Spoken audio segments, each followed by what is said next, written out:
You're on a flight thousands of feet up in the air, twiddling on your phone to pass the next few hours.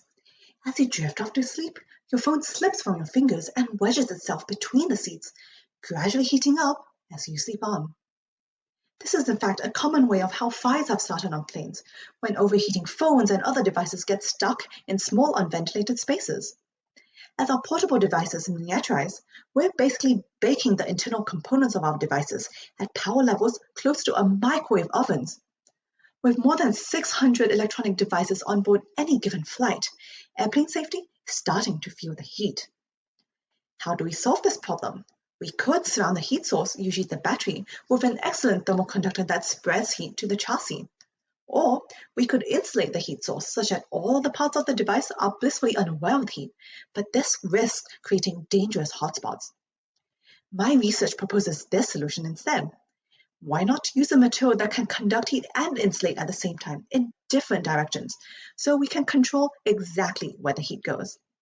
This way, we can still siphon heat from the heat source while avoiding the most fragile electrical components. To achieve this, my research has created a bizarre nanomaterial out of a substance called molybdenum disulfide, MOS2. MOS2 can exist as a single sheet that's only 3 atoms thick. It's like one of the world's thinnest papers, hundreds thousands of times thinner than regular printer paper. I stack these sheets layer by layer with random twists to create a rotationally scrambled structure that resembles a half-done Rubik's Cube. Each sheet, being atomically thin, guarantees that the final structure is completely messy, as disordered as it can get in the vertical direction. This messiness impedes heat flow because the disorganized atoms can't work together to transport heat. On the other hand, twisting preserves the atomic structure of individual sheets. Unlike in the vertical direction, the atoms within each sheet are arranged neatly in a repeating fashion, so atoms can vibrate cooperatively to whisk heat through. When I wrap my MOS2 around delicate wires and crank up the electricity, my MOS2 can indeed keep the wires cool while blocking heat from escaping to the other side of my nanomaterial.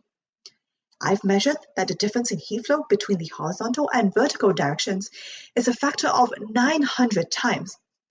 Horizontally, my MOS2 transports heat as superbly as cast iron and vertically as sluggishly as air. Simply by twisting, I have made my MOS2 behave 2D in a 3D world. I believe that my nanomaterial could be the answer to realizing smaller, dandier, and ultimately safer gadgets in the future. Now, you'll have one less thing to worry about as you sit back, relax, and enjoy your flight. Thank you.